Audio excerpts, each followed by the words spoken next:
Okay.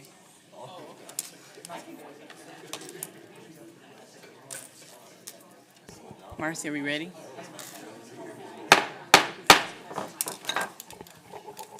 It is now 7:00 p.m., and I will call the meeting to order. May I please get a roll call? Roll call shows all counselors present, and I believe Counselor Blakely is going to be via telephone. Okay, yes. So noted.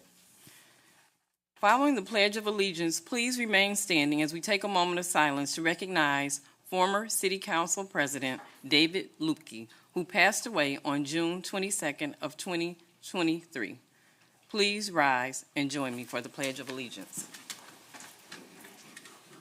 I pledge allegiance to the flag of the United States of America and to the republic for which it stands, one nation, under God, indivisible, with liberty and justice for all.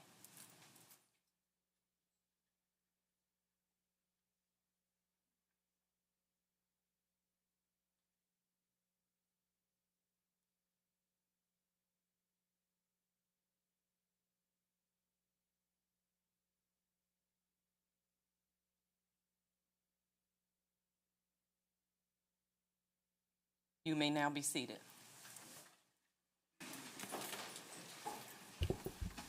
Item 3 is special orders of the day and announcements. 3A is Proclamation 2023-036 honoring David F. Lupke.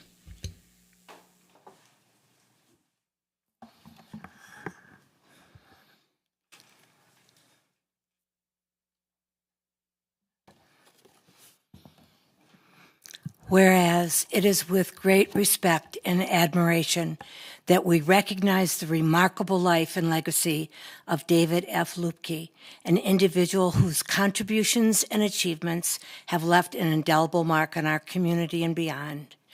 And whereas David Lupke, born on October 18, 1947, dedicated his life to serving the Beloit community, from starting as a recreation supervisor at Turtle Creek Park and managing the Kruger Pool, to a storied career as a pillar of the school district of Beloit from 1975 to 2008. And whereas David Lupke was a proud fourth-generation Beloiter, attending Beloit schools and Beloit Catholic High, where he began his career as a guidance counselor and a freshman football coach. And whereas David Lupke shaped countless lives while serving the school district of Beloit as a school psychologist, student services supervisor, director of student services, administrator of safe schools, assistant principal at Beloit Memorial High School, interim principal at Aldrich, interim dean of students at Beloit Memorial High School, and interim principal at Eclipse Center Charter School. And whereas David Lupke served on the Beloit City Council for 6 years, including a term as council president. And whereas David Lupke inspired many with his selfless mentorship and gift of time, also volunteering on many boards and committees over the years, including Beloit International Film Festival, Beloit Sports Hall of Fame, Police and Fire Commission, Community Development Authority, Business Improvement District, and City Hall of Fame Committee. And whereas David Lupke organized Welcome Home Vietnam Vets event held on July 4th, 2019, in a long overdue recognition of those military veterans. And whereas David Lupke's family and community mourns his passing. And whereas David Lupke's exceptional character and dedication to the betterment of society have made him a beloved and respected figure within the Beloit community and beyond, now, therefore, be it resolved that the Beloit City Council honors the life of David F. Lupke and extends its sincerest condolences to his children, grandchildren, partner, brothers, mother-in-law, and many friends. Presented the 17th day of July, 2023.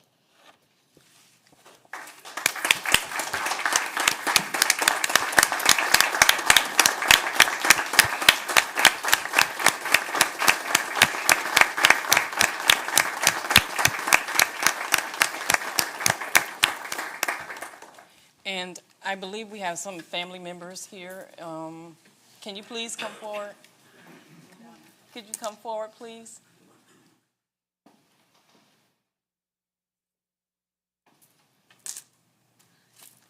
I know this is a difficult time for you, but we would really appreciate it if you could just say a few words. Thank you very much, Beloit City Council and staff and the community. My dad loved Beloit, and we are just so thankful to be a part of this community. Thank you. Thank you. And I just want to say to you, I know some counselors may have some words that they want to say, and I feel like I know you personally because I went to Florida, and I'll talk about that later in my later comments with Dave. And so he loved you dearly, all of you, and so he certainly loved Beloit. But through all the state, when I would go places, everyone knew and respected Dave. So I was glad to be right by his side because he met no strangers. He was wonderful. He genuinely cared about children, families, and staff in our school system. He always led with his passion, and he gave so many contributions to the city of Beloit. He was a true community servant leader. So thank you for sharing your dad with us. And I believe Councilor Levy. So you want to know the history of Beloit. Dave Lupke is the one to go to. He could take you all the way back to when he first got here and when he first met me. I know your entire family. I'm like, this can't be good. And, anything about Beloit, basketball teams, football, he knew the history. He truly loved youth. I used to run into him at the high school and say, how are the kids up here? They're all right. They just, lead a direction. But I don't think he ever criticized or said anything bad about kids. Now, I don't know what he did at home, but out here, he just epitomized the Beloit resident that we all hope for. I gave him a hard time when he ran for city council because I told him it was unfair. I said everybody else was putting signs out, and he didn't put one sign out. No. And was the top vote getter. I said, something's wrong with this, Dave, but that's the kind of guy he is. He knew everybody. He wanted to get to know everyone, and I don't know how many people remember, but he wanted to bring the community so together that's when we put the community barbecue or cookout downtown. And he had all of us out there cooking, gave us a shift. He didn't ask us when we wanted to work. He assigned us a shift, but to do that, to continue to bring the community together, and that's all he kept saying is we got to keep that Beloit pride here. So I was just honored to know him, and I'm sure you guys are as proud as we are of him. But, and I say it again, for those individuals who knew him, who loved him, and who wants to cherish his memories, get involved in your city, motivate the youth, and present the positive in everything that you endure and stop complaining, because he was not a complainer. So thank you. Yes. Well said. Thank you so much. Any other councilors have any words they'd like to add? Councilor Day. I know your dad, great guy, and I think there's so many families and kids that he impacted over the years. I mean, my family, they all knew your dad, and he's a great guy. He was involved in so many things, but that's the other thing is the footprint in the community. All those years that he worked in the district and the teachers and the families, that's really big. So thanks for your dad. And thank you for being here tonight because he was a special individual. Thank you so much. I just want to remind the community and the council of visitation this Thursday at Memorial Theater at Beloit Memorial High School, 3 to 6 p.m. With a celebration of life at 6 p.m. Everyone's welcome. And I love that you're doing that at the high school. So yes. Appropriate. Thank you. And then I think I saw we were supposed to wear our purple. Wear your purple. Okay. Any color you want. We'll wear the purple pride just for him. Yeah. So So thank you so much. And again, if we could just stand up in honor of David Lupke one more time.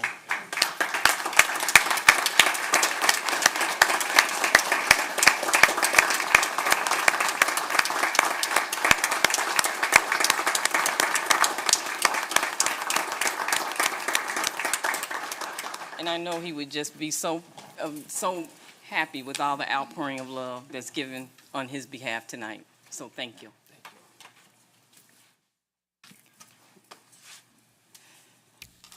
Item 3B is introduction of new hires, transfers, promotions of city employees. At this time, Jerry, our city manager, will introduce the new city staff.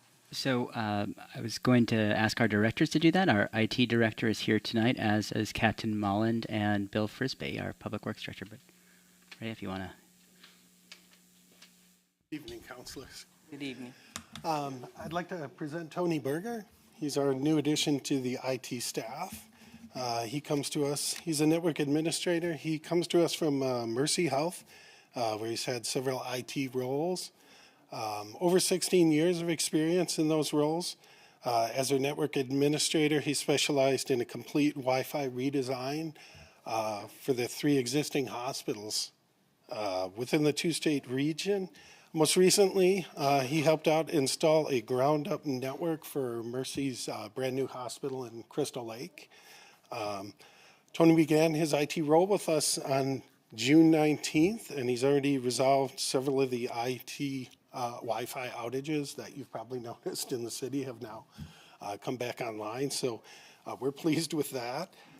He's currently working on expanding the Wi-Fi in the police department, where we have some kind of spotty coverage. So they're looking forward to that.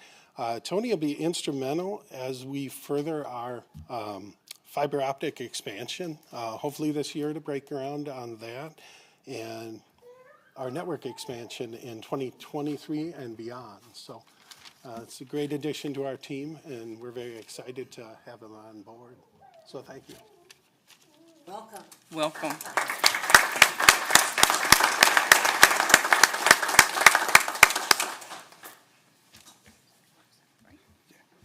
And Ray, is that him that's with you? Is that the new person? Yeah, you didn't have him to stand so we could see him. He's hiding back there. Welcome. Okay. Good evening, Council. I'm proud to present some new employees. I have Kristen Reinhardt here, who worked for us back in 2005 to 2007. And then she left us and went up to the Rock County Communications Center, and now we snagged her back, and she's our new Director of Support Services, so she'll be overseeing the Support Services Division, which includes the Records Division, so we're very proud to be able to fill that position. And then to my right, I have a couple new officers. They just finished the training program out at BTC, and they're in the field training program right now. Was it your guys' what week? Second week, you know. I think I remember those days back in the 90s, something like that. But I have Maya Friedman, and then I have Harrison Creed. You know, unfortunately, Alyssa York was unable to attend because she worked all third shift, and she didn't get out here until I think like noon. So, unfortunately, she wasn't able to make it. So we look forward to these 3 new officers being the future guardians, working with the community, and really supporting everybody and leading the way in the future. On the end, we have Caitlin Nolan, who's one of our newest part-time community service officers, who takes care of all the parking complaints that we have in the city and also all the animals.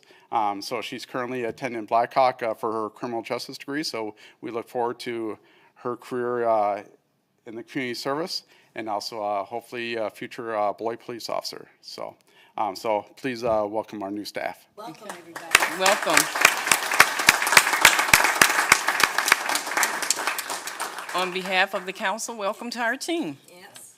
Okay, Bill.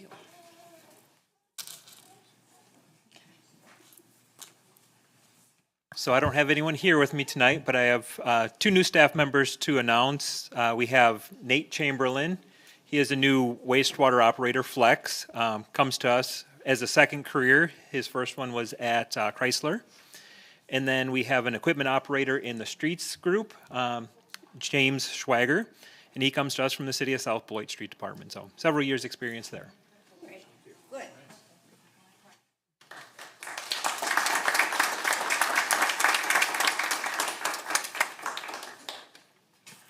Welcome. Okay. Item 4 is public hearings. 4A is consideration of ordinance number 3793, amending the zoning district map of the city of Beloit for the property located at 2000 Gateway Boulevard. At this time, our Director, Julie Christensen, will provide us with an overview of this item. So staff initiated this rezoning. The future land use map of the comprehensive plan designates this property for community commercial uses and indicates that it's most compatible with the C3 Community Commercial Zoning District. This property is along the extension of Milwaukee Road, east of the new I-90-39, I-43 interchange, and is ideal for community commercial uses as an extension of that corridor. This is on, Plan Commission reviewed this item on June 7th and voted 5-0 to recommend approval of the zoning map amendment. But the intent is basically just to create some more commercial properties. We had brought forward the piece to the east of this, and so that will complete that community commercial district from the future land use map. And this is on your agenda for first reading tonight. Thank you, Julie. At this time, the public hearing is open. Would anyone wishing to speak on this item please come forward? Final call. Would anyone wishing to speak on this item please come forward? The public hearing is now closed. Can I please have a motion to lay over this ordinance? So moved. Moved by Councilor Terrell. Seconded by Vice President Forbeck. Are there any questions or discussion? All in favor, please say aye. Aye. Any opposed, say nay. The motion passes. 4B is consideration of ordinance number 3804, amending the future land map of the city of Beloit comprehensive plan for the property located at 1006 Park Avenue. Director Julie Christensen will provide us an overview of both items 4B and 4C. So as part of the Beloit College project to add on to the Beloit Library and Beloit College Library and make that the hub, they are proposing to move a garage from the college campus to 1006 Park Avenue, which is the site of, was formerly the site of Jerry's Hamburgers, and as a result was put on the comprehensive plan as a commercial type use of its office, and then it was zoned appropriately. So what's before you tonight is a change to the future land use map from office to institutional and community services, which is a category that applies to things related to college type uses. And then the second action is related to the zoning itself, which is from C1 Office District to PLI Public Lands and Institutions District. So just as a reminder, we received, the Beloit College received through the city a Neighborhood Investment Fund grant for $9 million that allows the college to make some renovations to that library building. And as part of that, they're trying to open the library up to the community. They're adding some parking areas in the vicinity, which is where this maintenance garage was located. If you look on the proposed site plan, you can actually see, okay, it's small, but you can see a little drawing, a little photograph of what the garage looks like. It's a typical residential type garage. It will be moved to the site. It will be screened. There'll be some landscaping. They won't have a lot of parking because it's really just meant for employee parking. So it will have limited parking, but they're going to, it's basically going to provide, it's going to have the same things in it that it does now. It's going to be used in the same way it is now. They're just kind of moving it out of the way and making better use of the campus space. And these are both on your agenda for public hearing and first reading tonight. Thank you, Julie. At this time, the public hearing is open. Would anyone wishing to speak on this item please come forward? Final call. The public hearing is now closed. Can I please have a motion to lay over the ordinance? I so move. Moved by Vice President This is Forbeck, Councilor Blakely. seconded by Councilor Blakely. Are there any questions or discussion? All in favor, please say aye. Aye. Any opposed, say nay. The motion passes. Item 4C is consideration of ordinance number 3794, amending the zoning district map of the city of Beloit for the property located at 1006 Park Avenue. Director Julie Christensen has already provided an overview of this item. At this time, the public hearing is open. Would anyone wishing to speak on this item please come forward? Final call. Would anyone wishing to speak on this item please come forward at this time? The public hearing is now closed. Can I please have a motion to lay over the ordinance? I so move. Moved by Vice President Forbeck. Is there a second? Second by Councilor Day. Are there any questions or discussion? All in favor, please say aye. Aye. Any opposed, say nay. The motion passes. 4D is consideration of ordinance number 3797, amending the zoning district map of the city of Beloit for the property located at 2231 Trevino Court. Director Julie Christensen will provide us an overview of this item. Matt Finnegan, representing For Him, Inc., has submitted this zoning application from R1A to R1B to allow for the construction of a single-family attached dwellings, or two single-family attached dwellings, on the vacant lot located at 2231 Trevino Court. This would be done through, it'd be two side-by-side dwelling units.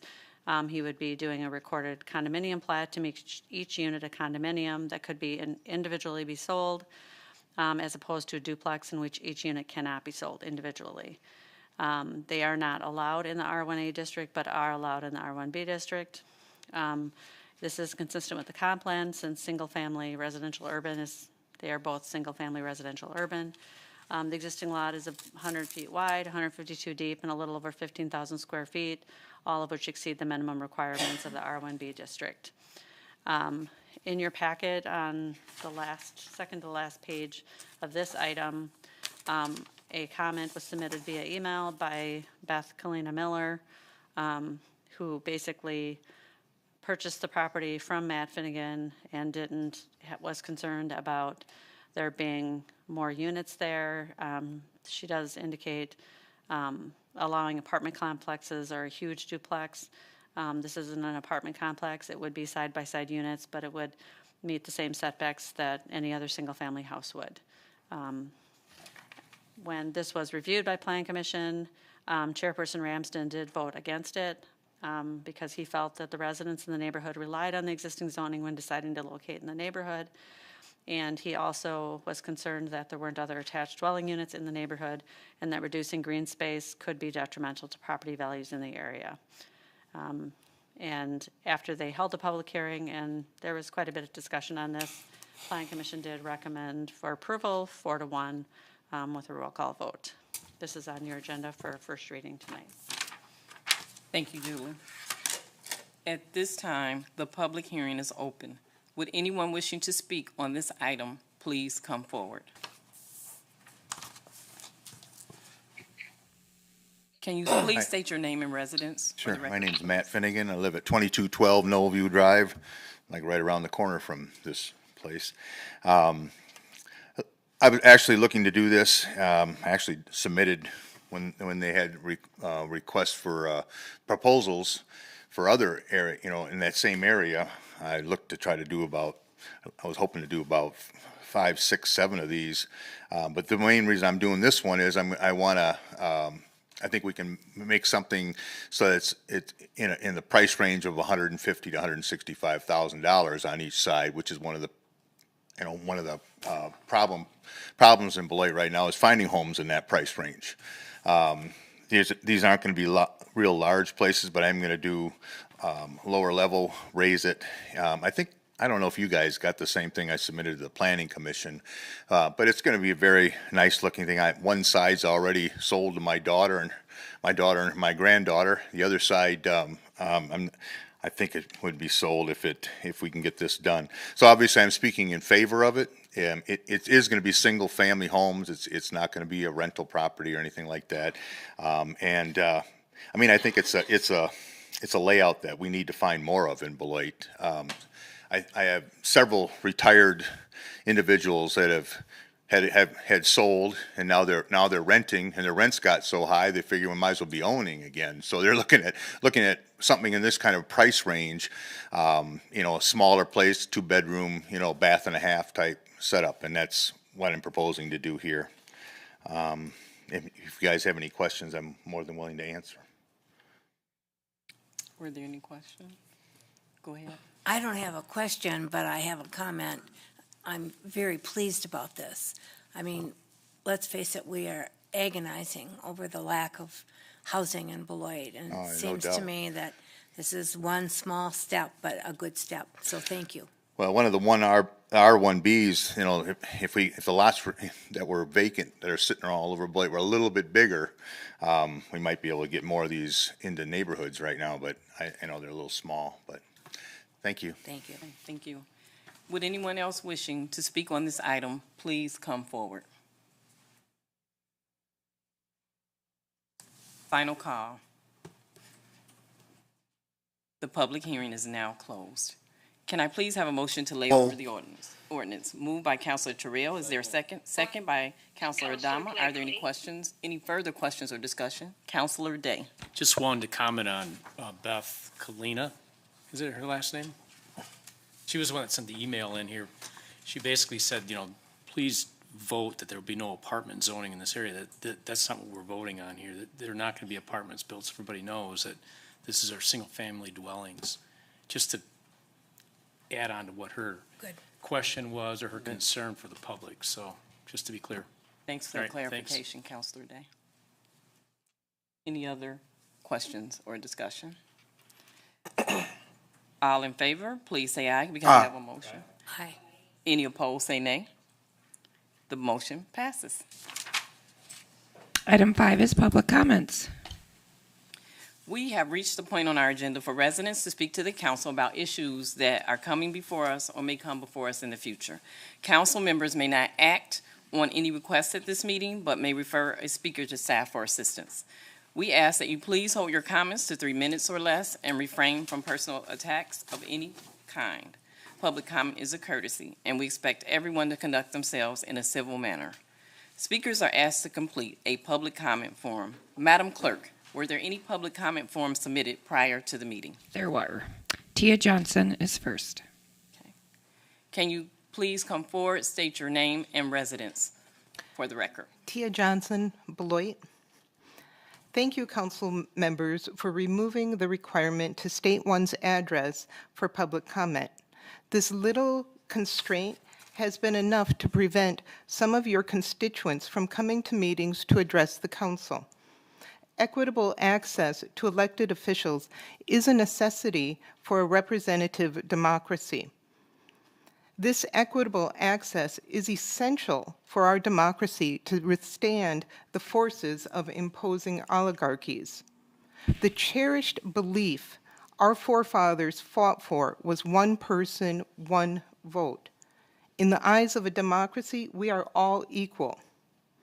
Once elected officials cease listening to their constituents, we cease having a representative democracy.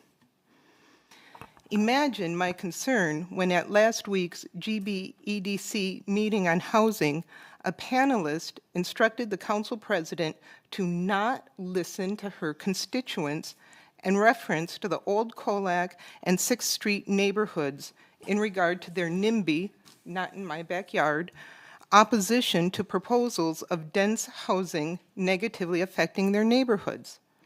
This panelist implied the residents did not know what was best for Beloit or the housing situation in Beloit. Before the city commits to solving the symptoms of its housing problems, I encourage you to examine the causes of the housing issue. In 1980, the city's population was 35,207.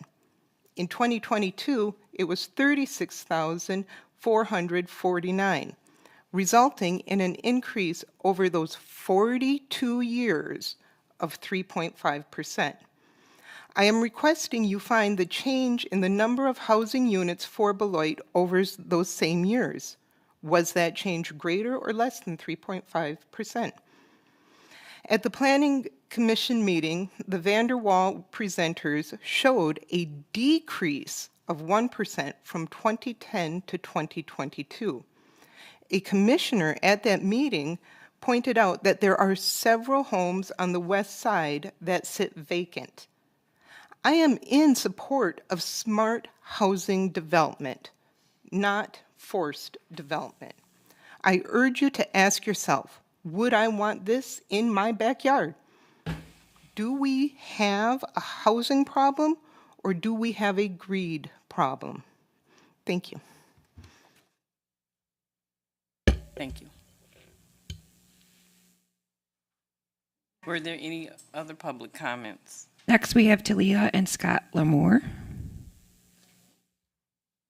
Can you please come forward, state your name and city of residence? Hello, my name is Tila Lamro. My husband and I work at 314 State Street in downtown Beloit. We have Northwoods Premium Convections. We were presenting tonight the fact that we're having issues with parking in the downtown. We're blessed that the downtown is growing and getting bigger and better. But the problem that we are having with our particular business, we do not have a back door. We are full of equipment that makes our chocolates, we make our popcorn, we make all kinds of amazing treats for everyone, but we're not blessed to have a back door for people to park in the Mill Street parking lot to come in through our place. We rely heavily on the parking on the street for people to come in and out. And right now, what we're having and seeing the problem for many years has been the issue of not being able to have that quick turnaround. We have a 2-hour parking limit on the street, and a lot of people stay the 2 hours and then some. So I'm just looking to see if we can try to accommodate some parking stalls on the street. That will be 15 minutes or so, and think it would be a good idea for throughout the downtown because we are growing, but we are not gaining any parking. We're very blessed to have this growth and the improvements, but we're still having an issue. We're one of the businesses that truly rely on our front door. And we are a business that has people coming and going very quickly. They're not hanging out. We're not a cafe or a hangout, but we do rely on this heavily, and we just look forward to hopefully getting this accomplished here in the future.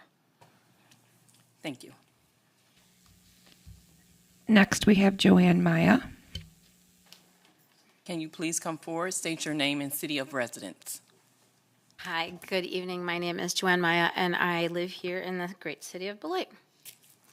Tonight I'm back to continue to raise awareness about the 6th Street lot that has come up under some new zoning.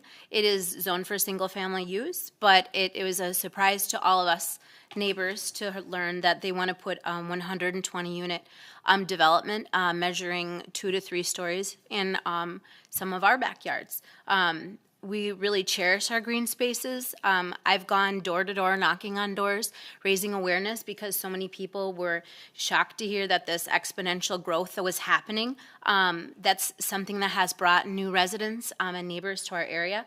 We want to keep it nice and green. The other day, my 2 kids and I and our dogs were out walking in the back fields, and we see foxes and cardinals and all that. So we're really concerned that green space would just be overwhelming for our area and be turned into something that is just huge and not conducive to the single family residences that it has been zoned for. So we ask you to continue thinking about that because we do want to meet all of our neighbors like we do and we know and that we care about, but we just think that maybe having potentially 500 new neighbors in our neighborhood might be too much. So thank you so much for your attention tonight. Thank you. Thank you.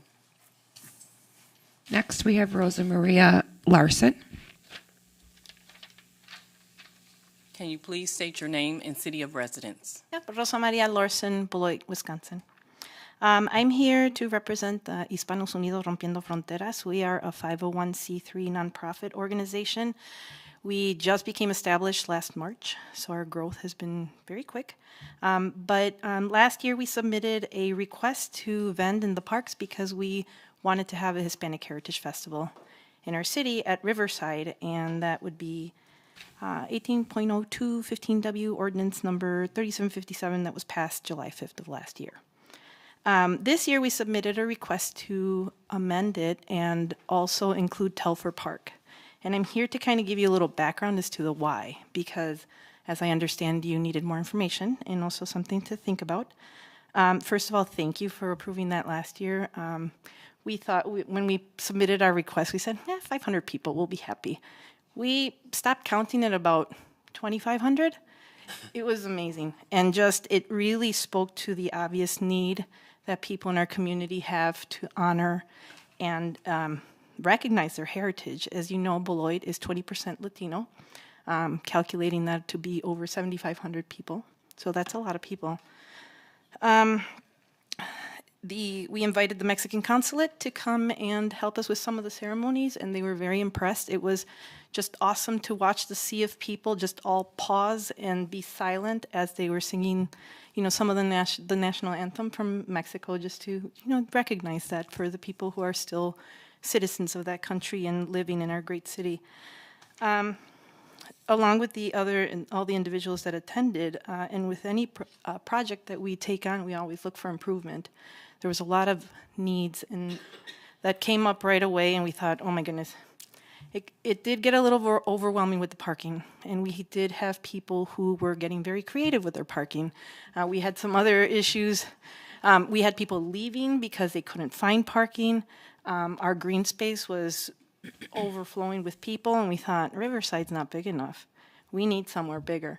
So then we started ideating, and we decided that to look at Telfer, and had some back and forth with the, I believe, director, Matt Amundsen, just going back and forth on how he said we could possibly have it at the old Snapper Stadium. And I just wanted to tell you that I'm in support of having it there because it just provides a bigger space. It has more parking. We just wanted to, because I understand that there may have be some noise concerns. We're willing to work with you, just figure out what our parameters are. I know some of the people that live in that neighborhood and have talked to them and said, hey, we're having kind of a party over here, so but just wanted to bring that up as a consideration because we do want to continue having this festival. The ordinance says we can have it at Riverside Park, but I promise you we don't want to have it at Riverside Park anymore. It got way too small for us, so thank you. Thank you. David Ramirez. Can you please state your name and city of residence? Hello, everybody. My name is David Ramirez, and I'm from here in Beloit. Real quick, I'm going to try to talk and not say what she already said, but I am for this also. Another big point was that last year we worked with Visit Beloit, and we were able to bring in a lot of different people from different states, the Midwest. We had people from out of town, from California. We had Missouri. We had people from different states that came here to Beloit for this type of event. We worked with the hotels. That's another point that we had to have for our grant with them. We were able to talk to the different hotels and find different common ground where we can fix those rates for the people coming into town.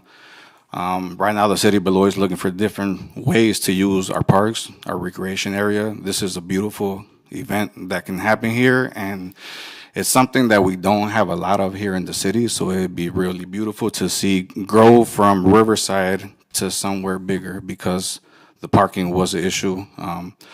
People were coming from out of town, just crazy hours driving, and we want to make sure that we give them a better hospitality also.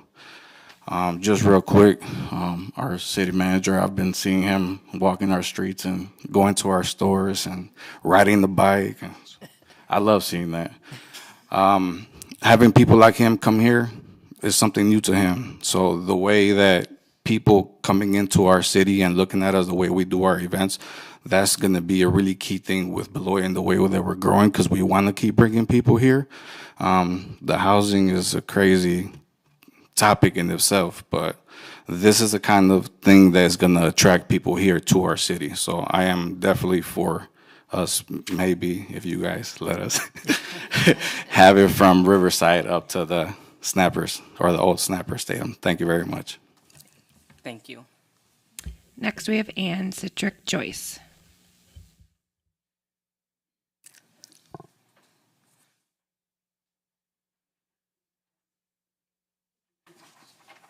And if you could please state your name and city of residence for the record, please.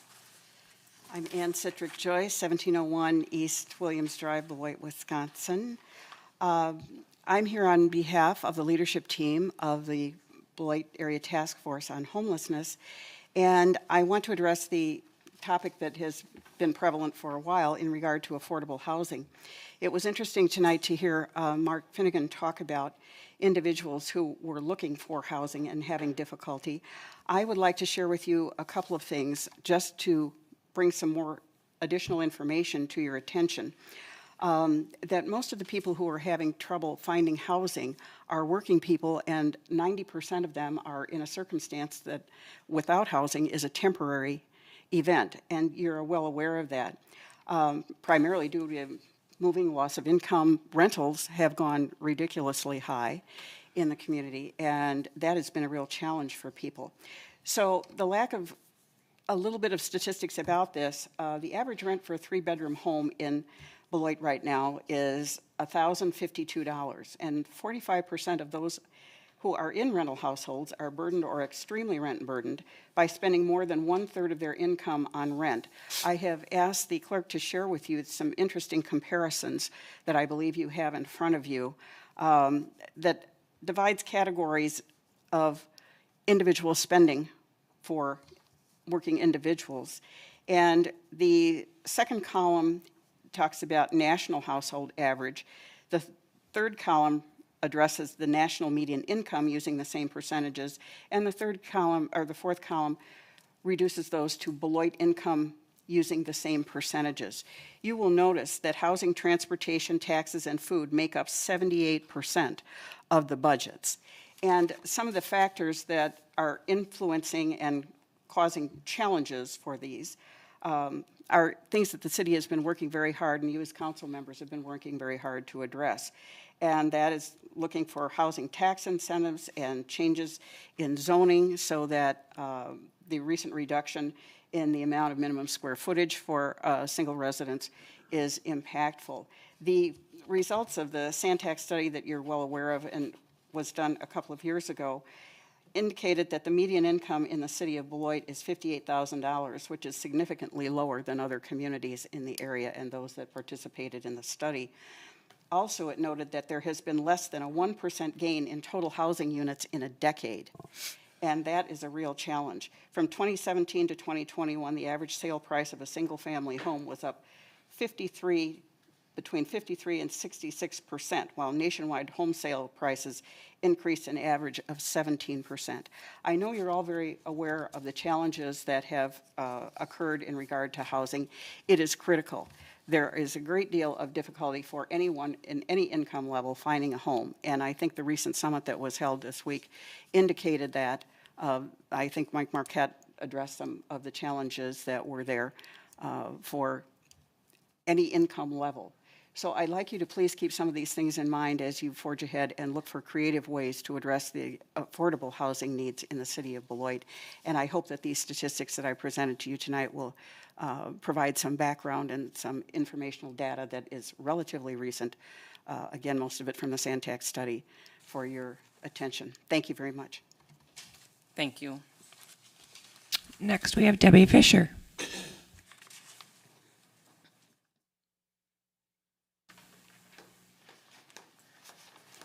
Can you please state your name and city of residence? I'm Debbie Fisher, and I actually live in South Beloit. I feel like I'm just a broken record when I come here, but I got to bring it to the real person always because it's in my heart that way. But yesterday I was at a party and I was representing 1649. And if you don't understand what that is, that's a group that helps homeless youth. And the 1649 is 16 hours and 49 minutes that when they leave school and they don't come back the next day, that's how much time they don't have a roof over their head, they don't have a bed, they don't have food, they don't have a place to call home. And I've shared this before, that over 500 of our youth are homeless. And that's just the youth that we're talking about. There's families everywhere that don't have that roof, don't have a place to call home. So workforce housing is critical right now. And I understand people not wanting it in their backyard. I totally understand that. But Beloit is landlocked. We don't have a lot of land options to do anything. And we can't continue to have people that don't have a place to call home, especially our children that don't have a bed and don't have a place to have a meal. You know, I could just go on and on. It's heartbreaking. And when we were at this meeting last week, they were saying that there was 3 houses that were for sale from 175 to 200,000. They were gone in 3 days, and there was offers made like crazy. The typical house in Beloit is $200,000 to $300,000. When a family, these people are working and making $15, $20 an hour, they can't afford to buy a house. They probably would. I couldn't afford a $200,000, $300,000 house. And so we have to find options in the city of Beloit to find housing for this. And it might not be in the place that everybody wants it, but we have to find a place to be able to build these houses for our families. Thank you. Thank you. That was all the forms submitted. Madam Clerk, were there any public comments submitted by email? There was. Aerial fireworks are banned within the city limits, and yet for weeks they have been set off in my neighborhood every night. Last night they were being set off regularly from 4 houses within a block of us from 5 p.m. until well past 11 p.m. My dog, who has a heart condition, wouldn't go outside to use the bathroom all afternoon and evening. Ever since the pandemic, the amount of fireworks set off in the city has tripled. This is a quality of life issue and a public health issue. People with small children, sensitive pets, and veterans with PTSD are all in agreement. Even if I don't have a sensitive pet, it is my right to be able to be outside in my yard enjoying a 4th of July cookout, which I could not do last night. I called the police 3 times with the addresses of where they were being set off to no effect. Understandably, because they were also being set off at that frequency on every block in the city. Please help us. Jenny Hoople. It's great that July is Parks and Recreation Month now. Is the city specifically focusing most of these improvements and programs in our parks located in economically depressed areas of the community?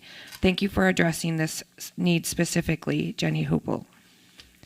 I stand with Brian Knutson and his family. He is a dedicated community leader who does not deserve to be slandered and threatened for standing up for what is right. Gratefully, Jenny Hoople.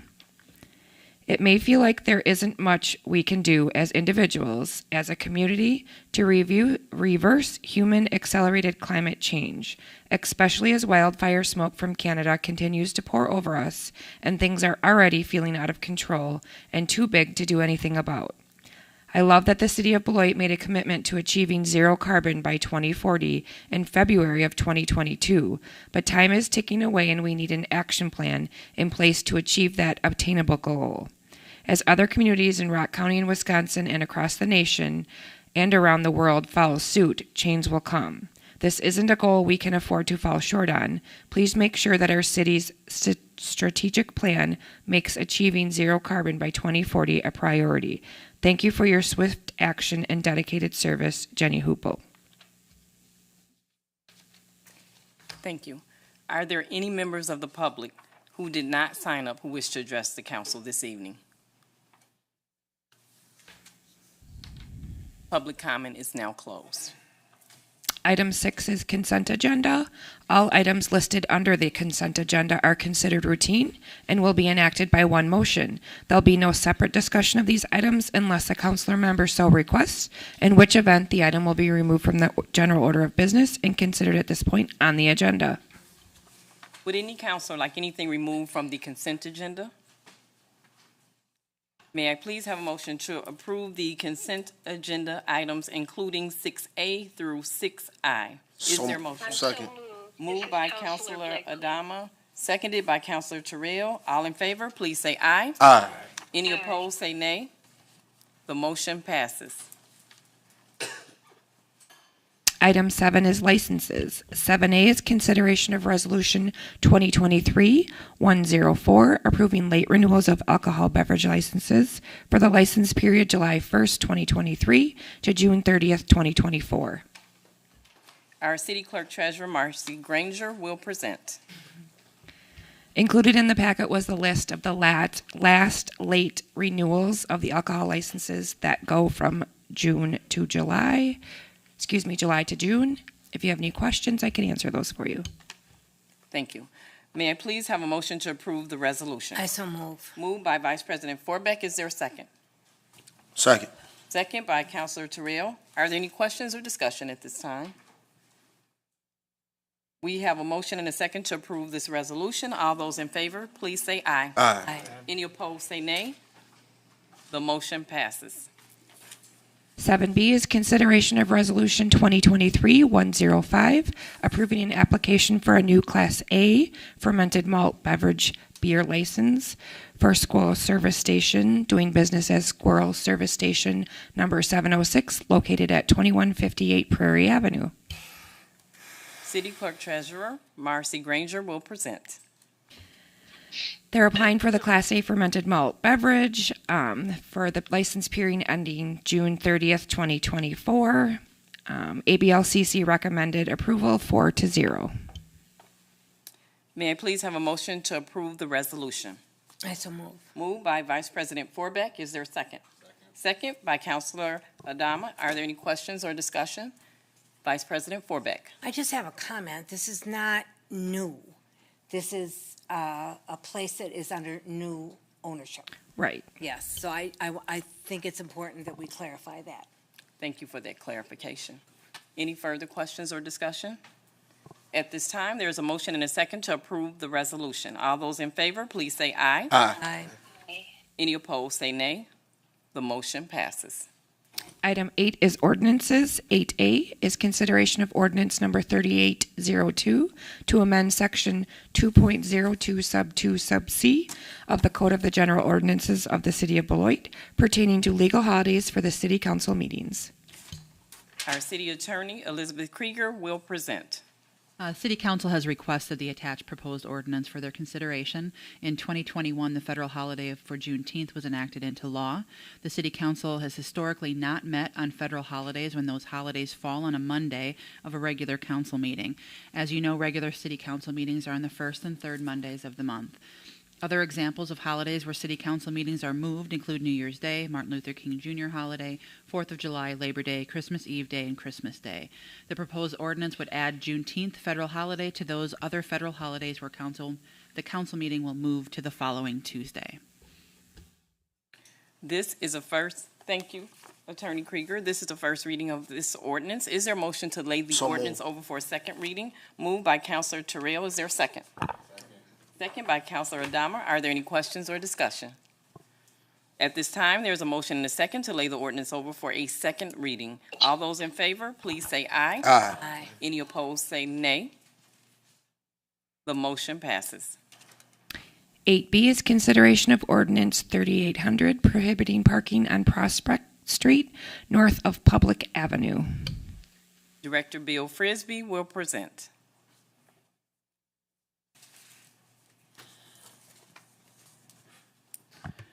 The City of Beloit Fire Department made a request to restrict parking on the west side of Prospect Street from Public Avenue north to the driveway at the Scoville Center. The fire department responds to emergency calls quite frequently at this property, and by using the driveway they enter using the driveway off of Bushnell and exit the property turning south onto Prospect Street. There are frequently vehicles parked on both sides of Prospect, making it very difficult for the ambulance to turn out to the south. Prospect is a one-way street, and this increases the time required to transport patients from the facility to the hospital. Parking is currently allowed on both sides, and it is heavily utilized. This request would be roughly 40 feet, removing 2 on-street parking stalls. All the property owners on that block of Prospect, plus property owners on the southeast and southwest corners of Public and Prospect, were notified that this item is on the agenda, and that it was on the Traffic Review Committee agenda. We didn't receive any comments from the public, and Traffic Review Committee unanimously recommended approval. Thank you. This is a first reading of the ordinance. Is there a motion to lay the ordinance over for a second reading? I so move. Moved by Vice President Forbeck. Is there a second? Second. Second by Councilor Day. Are there any questions or discussion? Just a Vice President Forbeck. Just a comment. You know, we always go, oh my gosh, parking. I mean, we know it's so important, but let's face it, if the ambulance drivers need this to be done, and thank heavens, we're only taking away 2 parking spaces. So I just wanted to make a comment and make sure people understood that. And I'm glad you made that clarification because we were concerned about the residents that live there, but it's also a concern if they can't get the health care that they need in an emergency situation. Right. So thank you for that clarification, Vice President Forbeck. At this time, there is a motion. If there are no further questions, we have a motion and a second to lay the ordinance over for a second reading. All those in favor, please say aye. Aye. Aye. Opposed, say nay. The motion passes. Item 8C is consideration of ordinance 3801 prohibiting parking on Fur Drive between Burton Street and Woodman Lane. Director Bill Frisbee will present on this item. So this one came up as a request that I was making based on my own observations. Once we had it on our preliminary agenda for Traffic Review Committee, we were contacted by Woodman's directly. So this would be to limit parking or prohibit parking on Fur Drive from Burton Street South down to Woodman Lane. So Woodman's has constructed an additional parking lot on the east side of Fur Drive with a crosswalk where pedestrians cross from the store, across Fur Drive to that parking lot. There's also a bus stop on Fur Drive. Vehicles parking along Fur Drive are parking right up to the driveway, right up to both crosswalks, and right up to the bus stop. So it's very difficult for pedestrians to see cars, cars to see pedestrians, and also for the cars to see each other making turn movements in and out of both parking lots. So currently parking is allowed on both sides of Fur Drive with the exception of right at the bus stop. And we did not receive any comments from the public on this one, and it was approved unanimously by the Traffic Review Committee. Thank you. This is a first reading of the ordinance. Is there a motion to lay the ordinance over for a second reading? I so move. Moved by Vice President Forbeck. Is there a second? I second. Seconded by Councilor Blakely. Are there any further questions or discussion? At this time, there is a motion and a second to lay the ordinance over for a second reading. All those in favor, please say aye. Aye. Aye. Any opposed, say nay. The motion passes.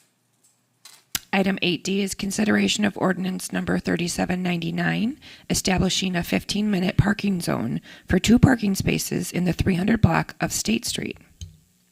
Director Bill Frisbee will continue to present, and on this item, though, this time. Okay. As you heard under public comment, Scott and Tila Lamoureux have requested that 2 parking stalls near Northwoods Premium Confections be converted from 2-hour parking to 15-minute parking. They believe that, along with some of the other businesses, they lose customers due to parking unavailability along the street. Northwoods Premium Confections feel that they are impacted more than most because they don't have a rear entrance for customers to utilize from the Mill Street parking lot. The request for 2 15-minute parking stalls is being made to help provide available parking for businesses that have customers that typically need to park for fewer than 15 minutes at a time, where many of the businesses have longer parking duration needs. All parking stalls on this block are currently signed as 2-hour parking. While reviewing the index of special locations, it is noted that there were some inconsistencies in what was in the index. So this ordinance would update everything to 2-hour parking within that block with the exception of 2 stalls in front of Northwoods Premium Confection. All property owners on State Street between Grand Avenue and Broad Street were notified that this was on the agenda and that it was on the Traffic Review Committee agenda. Engineering received 1 comment that they felt 30-minute parking should be considered instead of 15-minute parking because that may better serve more businesses than just Northwoods Premium Confections.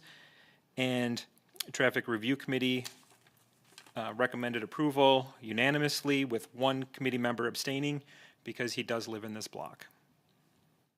Okay. Thank you, Bill.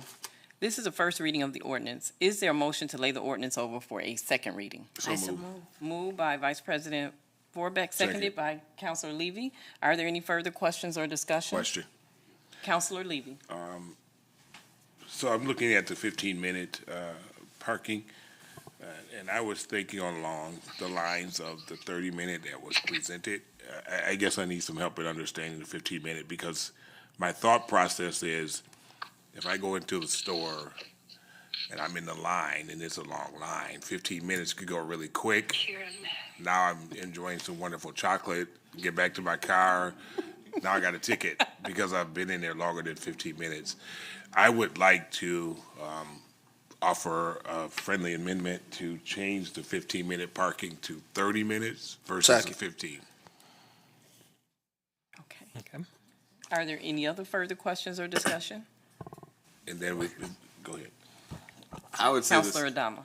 I would say the same thing. I think 30 minutes is a good amount of time, and I feel like anyone that's going to be there that quick will be gone and out. But I do feel like 15 minutes kind of has the potential to and lead to some predatory tickets. So maybe give them a little bit more time.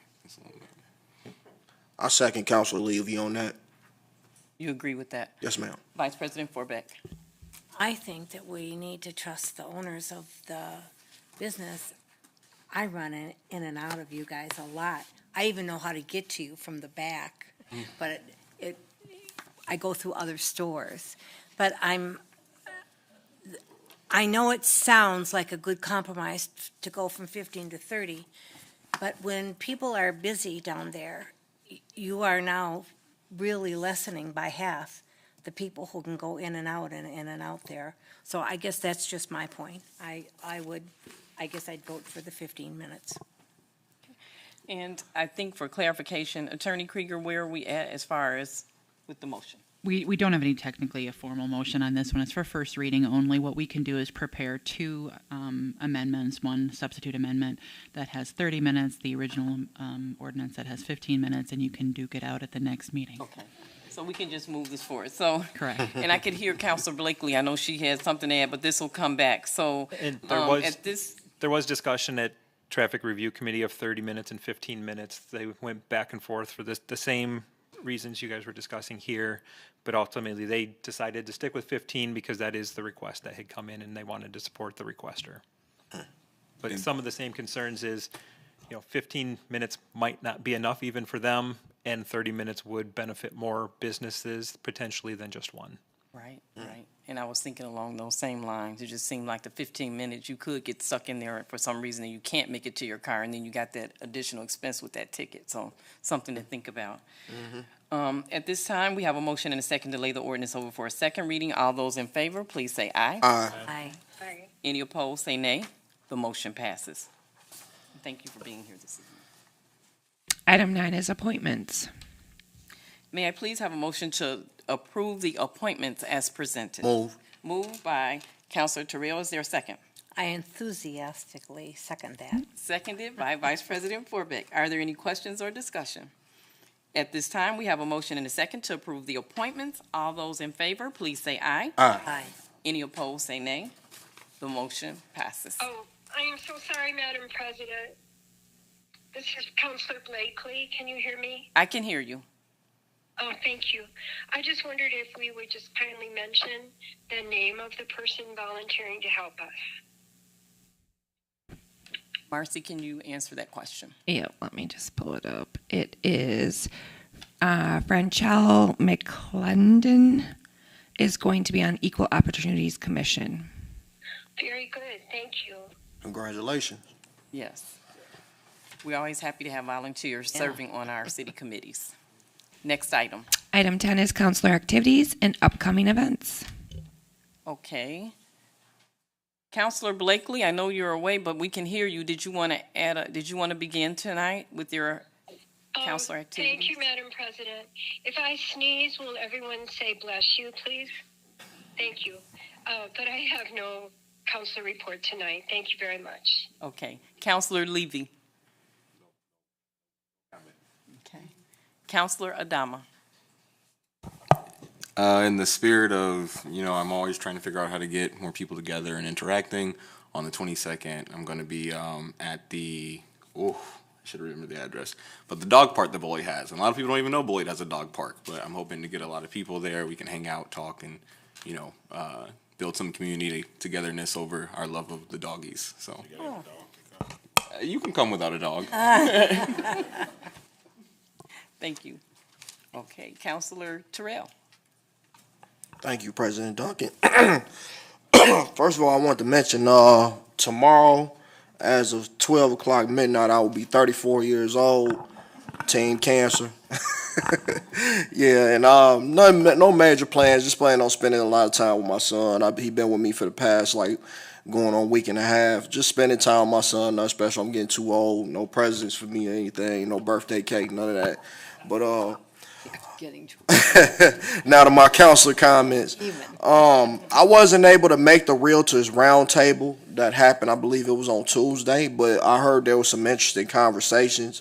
I personally have had conversations with those who are, if you want to say, landlords, and I had actually wrote this out, so I'm gonna read it. With rental costs going up, and as we are limited on action we could take here in the city as a council on rental costs, I just came up with just potential solutions to probably solve the problem.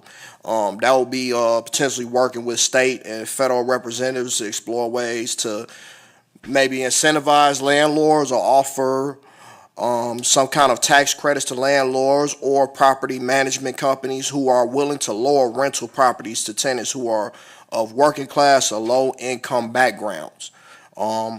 I believe there are ways to start the discussion about helping landlords maintain rental properties that could help them cut the cost of having to fully come out of pocket for those rental properties.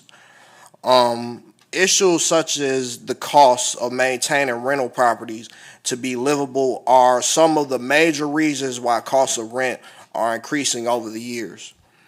If these issues are addressed, I believe it would be good for residents in the city of Beloit and nationwide as we are battling a housing crisis.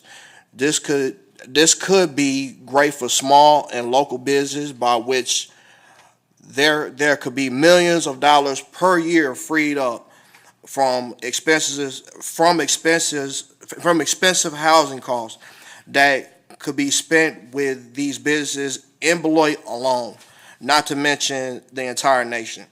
I believe addressing this issue will be good overall for everyone, and I hope to see this housing crisis in our city, state, and country come to an end as soon as possible.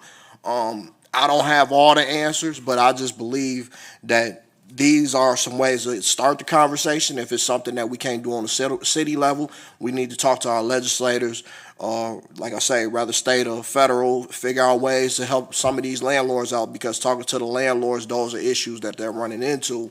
And I just personally believe it's just a start to get the conversation going. And nothing official, but that's just what I came with. Thank you. Thank you, Counselor Terrell. Counselor Day. I don't have any comments, thank you. Counselor Forbeck. Just two short ones. This last week, I used our new rules at the City of Beloit to attend the Appointment Review Committee via phone. And I have to say, it worked great. I think Regina was also on the phone. And so I want to encourage people, if you can, come help us. Come join a committee.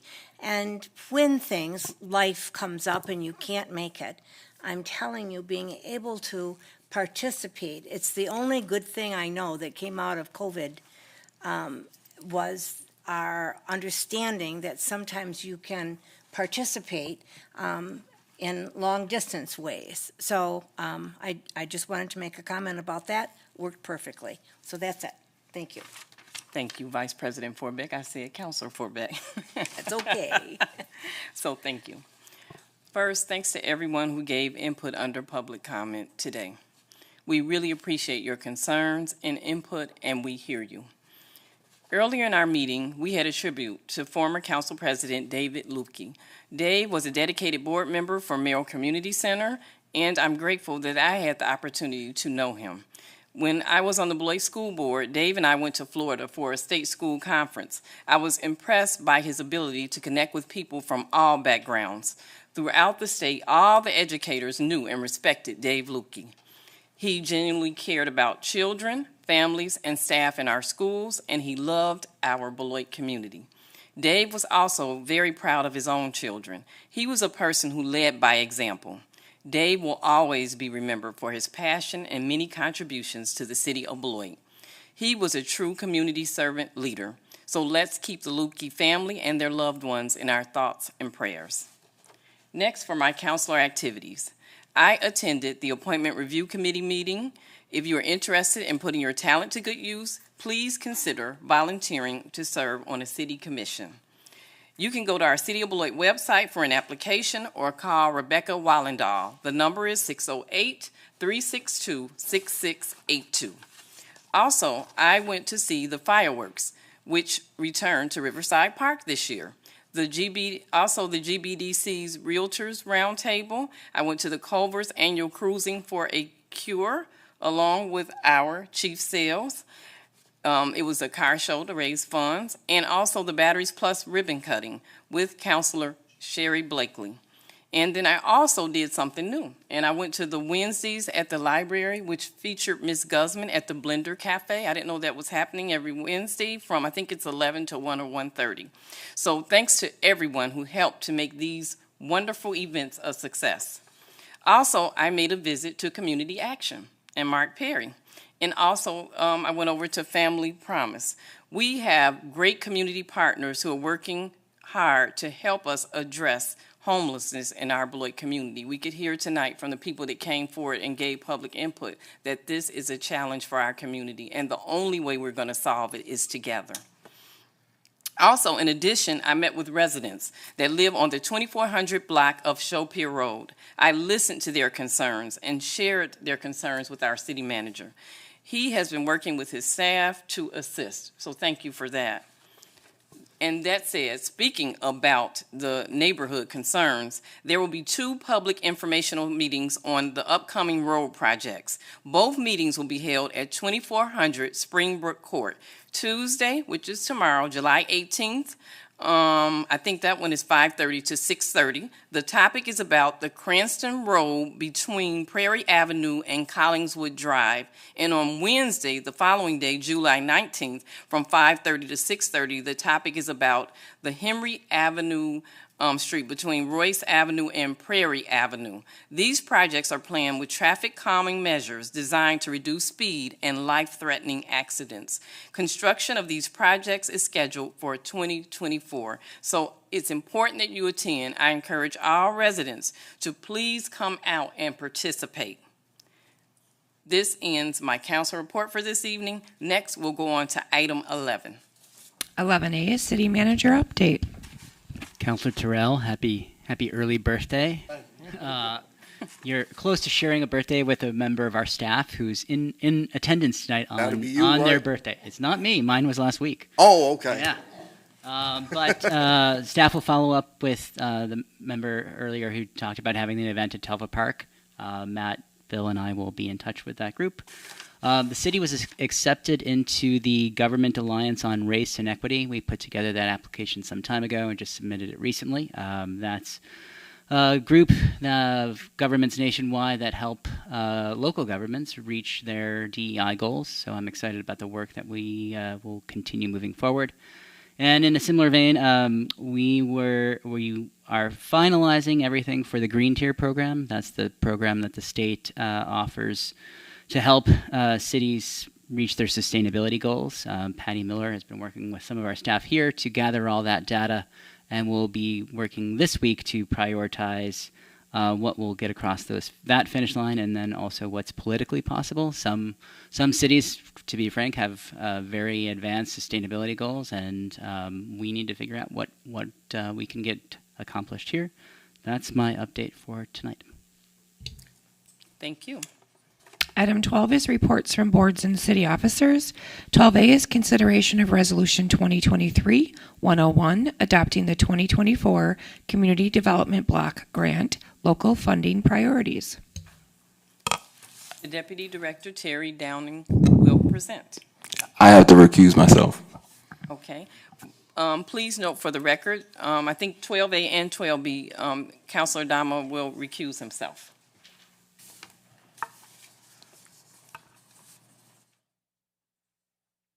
Go ahead. Thank you, President Duncan. HUD recommends that municipalities establish local funding priorities in order to guide the allocation of local CDBG funds. The city prepared a 2020 to 2024 consolidated plan, which is a 5-year strategic plan for the use of CDBG funds in 2019. We held 3 steering committee meetings. We had a number of public outreach sessions and listening sessions at the time. In your staff report, you'll see the results of what the needs were found at that time for the next 5-year period, which we're in the 4th year of. On June 19th of 2023, just a few weeks ago, Beloit City Council held a public hearing to gain public feedback on community needs. 2 people provided input during that public hearing on community needs related to CDBG. The comments provided are included in the public input summary included in attachment C in your packet. On June 28th, 2023, the Community Development Authority, or the CDA, held a second public hearing to gain public feedback on community needs. 8 people spoke during that public hearing, and 1 email was received prior to the meeting, providing public input. All comments received are included in the summary in attachment C. Also, during the June 28th, 2023 meeting of the CDA reviewed the needs listed above recommended the funding priorities that are listed in your staff report and also listed in as an attachment to the resolution. I'll read those aloud just for the public. So based on the information of the needs from the consolidated plan and the needs that were discussed during the public hearings, number 1, public service programs, the priorities are as follows. Public service programs which focus on comprehensive case management strategies that offer advocacy as well, with priority given to neighborhood stabilization activities, housing assistance, education and life skills, employment training that corresponds with local employment opportunities, healthcare access, including mental health, transportation, youth services and programs, and activities which meet one of the NARSA objectives. The other items are not related to public service programs specifically. So other priorities are code enforcement, housing rehab and development of affordable housing, housing activities such as direct home ownership assistance, down payment and closing cost assistance, economic development activities with priority given to small business, entrepreneur and micro enterprise assistance and technical job training, program administration, and fair housing. If you have any questions, I'm happy to answer those. Thank you. May I please have a motion to approve this resolution? Move. Moved by Councilor Terrell. Is there a second? Second. Second by Vice President Forbeck. Are there any further questions or discussion? I just wanted to add that this request complies with the social sustainability by allowing the City Council to set funding priorities that are in the best interest of the health and well-being of our residents. The recommended 2024 Community Development Block Grant funding priorities will help the city to direct these resources to most effectively meet the needs of the community and invest in programs that promote healthy lifestyles or prevent negative health outcomes.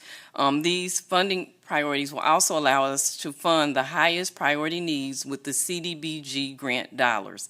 And I also want to mention that this is in conformance with our strategic plan, Goal 1, to create and sustain safe and healthy neighborhoods, Goal 3, to create and sustain economic and residential growth, Goal 4, to create and sustain a high quality of life, and Goal 6, to create and sustain a positive image, enhance communications, and engage the community. And it perhaps could have gone into another one, but I just want to say to the staff, thank you for your work on this. Thank you.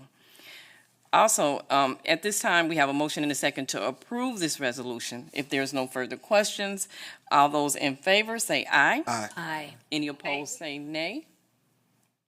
The motion passes. Thank you. Thank you very much. 12B is consideration of Resolution 2023-094, awarding home investment partnership program funds to Community Action Incorporated.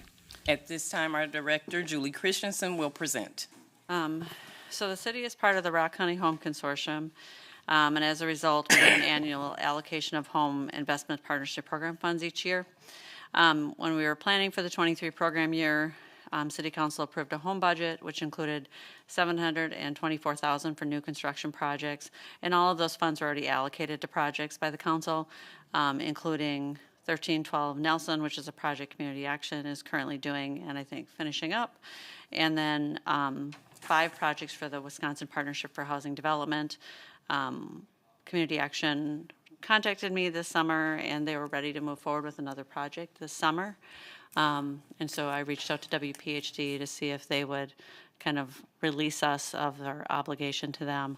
And then we went through the required public process, sent it out to our housing providers, and we received 1 application from Community Action, which obviously makes the decision easier. And so what they have requested is $150,000 to complete a new construction project at 1418 Prairie Avenue. It would result in the construction of a new affordable house for sale. The home buyers who purchase this house can make no more than the amount listed below based on household size. And I just provided that for your information. And then we also have down payment assistance available through NeighborWorks Blackhawk region for any home buyer interested in purchasing this house once it is completed. So we can pair some assistance with that to help people buy the house. And then the Community Development Authority reviewed this application at its June 28th meeting and recommended awarding funds to Community Action. I did ask Mark Perry to come here. I know Marquise would like, Councilor Terrell would like Terry to kind of explain the different purchasing options under the home program. But I also invited Mark Perry to come here because I know there's been a number of questions about who we sell those to, how we make them available to low-income people. And I thought we could just hear it from Mark himself. So you could hear what they're doing to try to reach out to different people. And I know that Community Action is very active with Axe Housing. And so I thought this would give you an opportunity to hear from Mark himself. But first I'll have Terry come up and explain the different purchasing options because I can never explain them quite right. Oh, there you are. You're right behind me and I couldn't see you. Can I ask Julie a question? Hold on just a second. Why don't we, okay. She's going to leave. Are you going to bring her back for a question? I'm going to be right here. We're going to. I'm not going far. I'm just hearing. Okay. Will you write your question? Will you remember the question? Be sure you write it down. I have to write it all down. So, okay. So what we'll do is we'll hear from Terry and then Mark, and then we'll take our questions. Okay. Just if you have a question for any of them as they go through, if you could just write it down, and we'll take you in order. Go ahead, Terry. Thank you. So I was asked just to talk about the affordability, and especially with the housing prices being as high as they are right now, and with the requirement that we have to sell the property to a low to moderate income household, how do we make that happen? So what we don't want to do is price it so low that it depresses all of the values that are in the neighborhood or comparable housing, because then you're kind of stealing the equity from the neighbors. So the house may be priced higher, just like the other houses in the neighborhood. And so we still have to sell that property to a low to moderate income household. So the way we do that is we have other tools kind of behind the scenes that we can use our grant funds for to reduce the principal amount or have a bigger down payment and things in order to get a family that can into a house into a price that they can afford or a mortgage that they can afford. So one of the things that city staff, Community Action, and Axe is going to actively do is educate the community and the neighborhoods on what kind of options those are.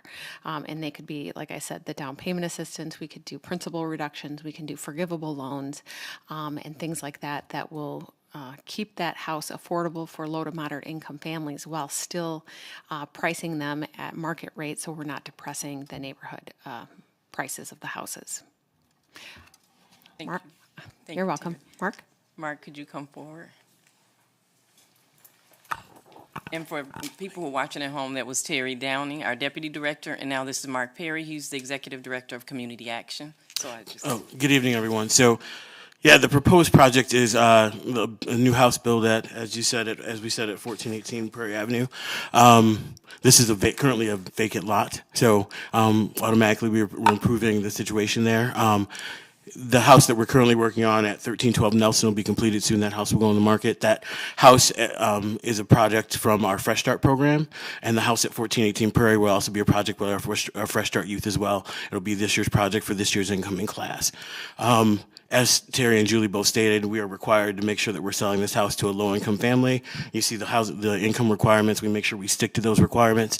In addition to that, we also make sure that we try to act, again, behind the scenes, try to figure out different ways to make that affordable. One of the things that I will say as we continue to have these housing conversations is that the mortgage that the individual is going to end up with invariably is going to be, for this 3-bedroom house, is going to be much lower than the rent they would be paying for a 3-bedroom right now. So that's the other thing. We have a lot of people who are paying significant amount in rent.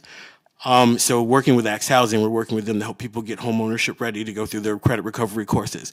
In addition to our partnership with Axe Housing that was extensive. In fact, we just met with Axe Housing staff today to talk about a couple of things. One was to talk about some additional properties that we're looking at to make sure that we can get those in Axe Housing's hand to turn to home ownership.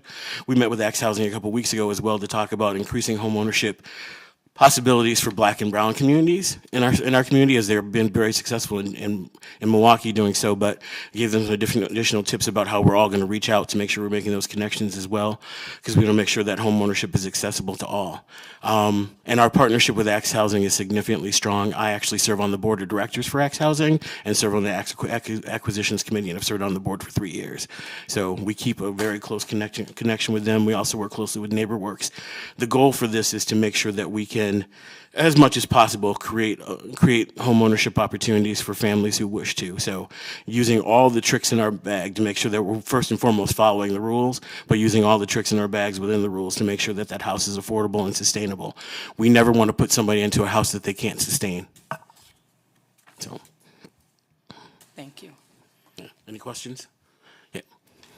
Vice President Forbeck. Can you just say a quick little word about your Fresh Start program? Because I think that's just so great. So we are entering school year number 17, actually, of our Fresh Start program. Yeah, which means I'm also entering my 17th year. I'm wrapping up my 17th year at Community Action. Oh my gosh. I was much younger when I started. This past class, we graduated 44 of the 46 individuals that entered the class. That class of 46 that started was our largest Fresh Start class ever. We have well over 100 applicants that we're screening right now to go into this year's class for 40 slots. In addition to the construction training that they get and the certifications that they get through that, our Fresh Start youth also go to school with us. So our youth get re-enrolled in Beloit Public Schools, but they come to school with us. We have our own DPI certified educator, and we help with them with their credit recovery and their education. On average, our students come in reading at a 3rd grade level. They leave reading at a 9th grade level, something that we'd like to tout and have been for years. But what we're finding is that what we find and have understood for years is that our students are quite intelligent. The issue is that a lot of them don't function well in traditional classroom settings and have a lot of other barriers. So we provide a lot of wraparound services. I mean, clothing, food, transportation, shelter, hugs, kisses, kicks in the butt. Whatever we pick, whatever they need to get them through the academic year, get them graduated, and get the different certifications that they get. This year's class, in particular, I think we had more students this year who are enrolling in post-secondary education than we've ever had. So we continue that focus on. My question to the students always at the beginning is, "What's your plan the day after graduation?" So we always make sure we're working on that career path plan with them throughout the year as well. It's great that we get them through the academic year and that they graduate and that they learn the construction trade and come away with some other certifications. But if they don't have a plan beyond graduation, then they're not going to be successful. So that's Fresh Start in a nutshell, huh? I love my Fresh Start kiddos. So. Thank you. Out of all the things we do at Community Action, it is the best thing that we do. Wonderful. Any other questions? Councilors got any other questions? Okay. Thank you, Mark. Thank you. Okay. May I please have a motion to approve the resolution? Move. Oh, wait a minute. Who had a question?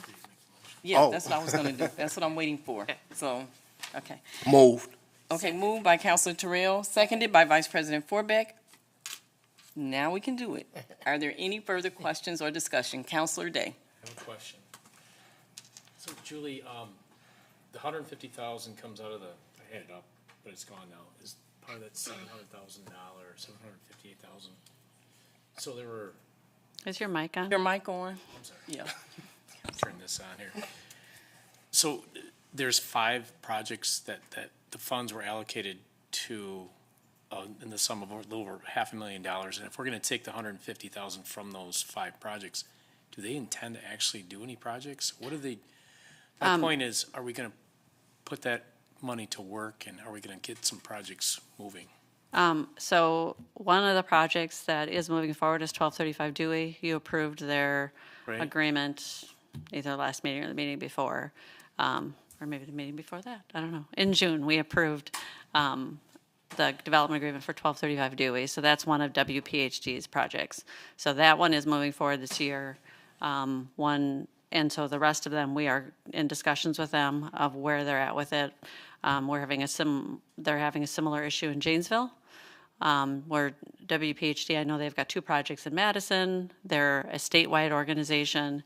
And so we are going to be having conversations with them about whether, they want, what projects they're moving forward with, because we obviously don't want to tie up our home funds just sitting there without having projects moving forward. That was my question, my point I was making. And so their plan was initially to do 1235 Dewey and then do a second project in the Merrill neighborhood.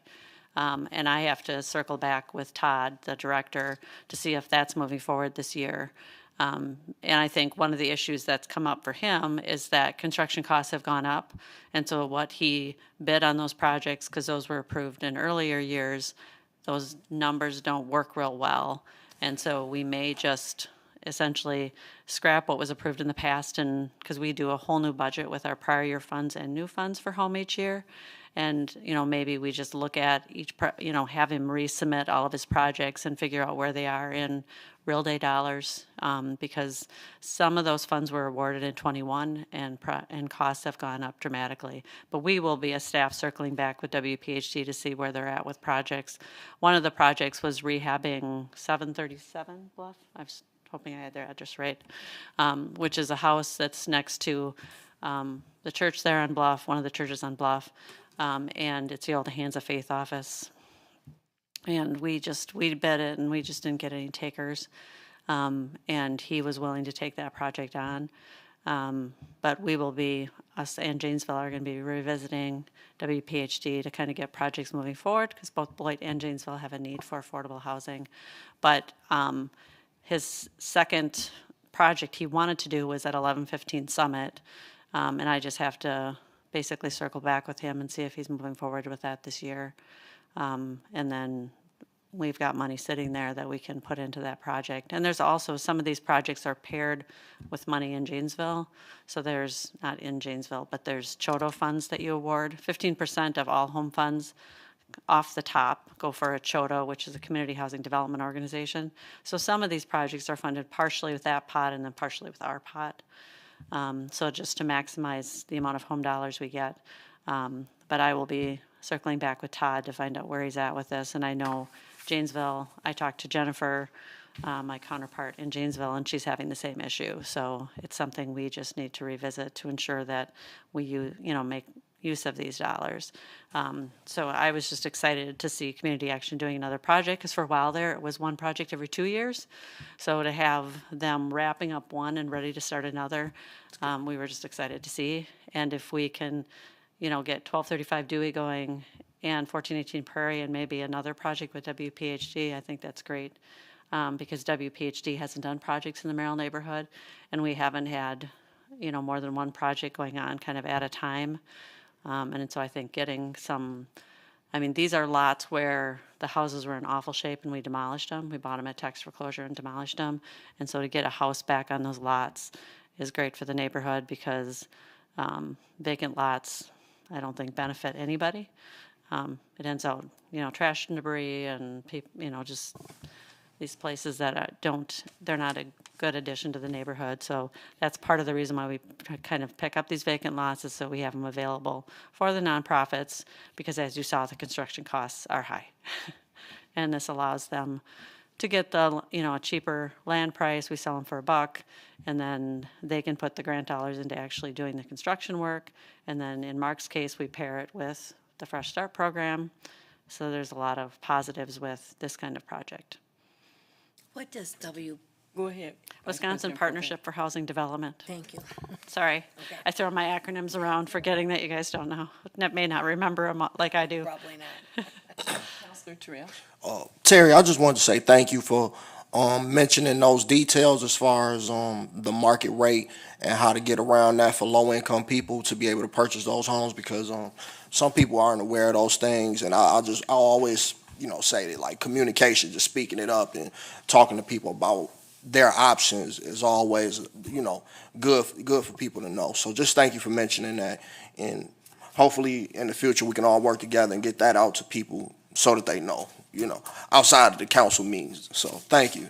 You're welcome. And I've had some conversations with Mark Perry about getting that word out, and I know they're working with ACTS, so we can make sure that the folks in the neighborhood, I know one of your concerns was making sure the people in the neighborhood know that they could also buy that property, or that there's an opportunity for the property that is a new construction in their neighborhoods. So you're welcome. Thank you. Thank you.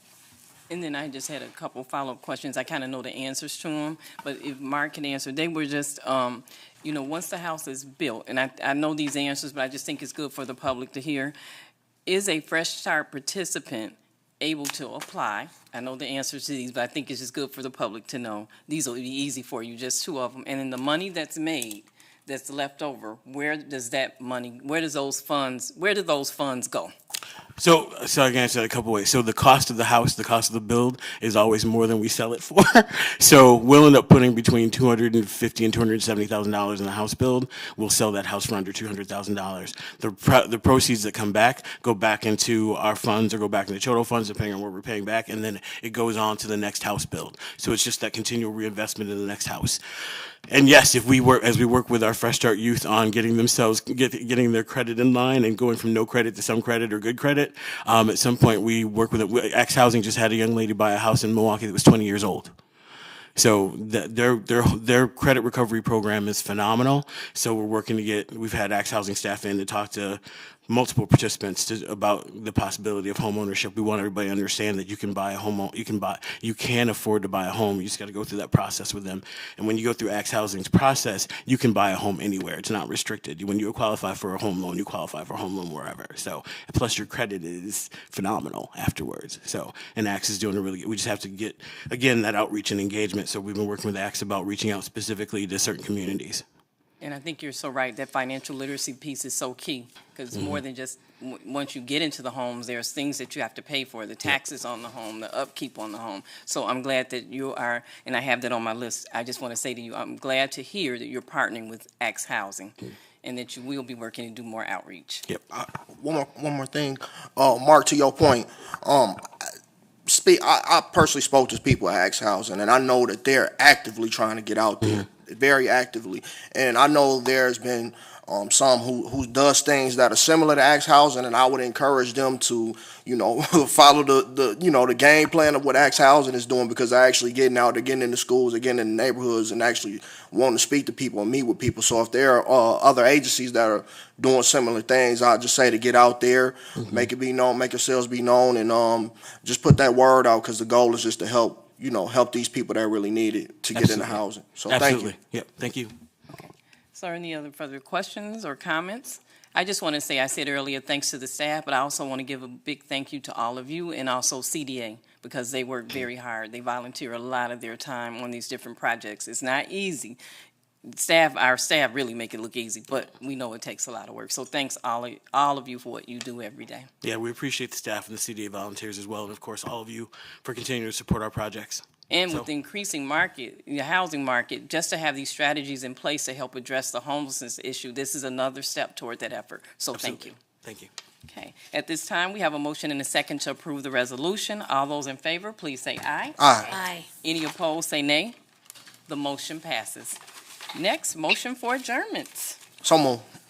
Moved by Councilor Terrell, seconded by Vice President Forsbeck. Any questions or discussion? At this time, there's a motion and a second to adjourn. All those in favor say aye. Aye. Any opposed, say nay. The motion passes. We are now adjourned. Did I do something? Thanks, Regina. Great.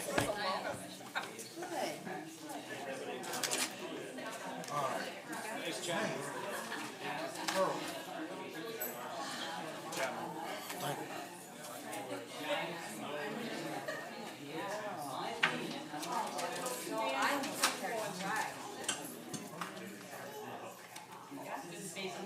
Yeah.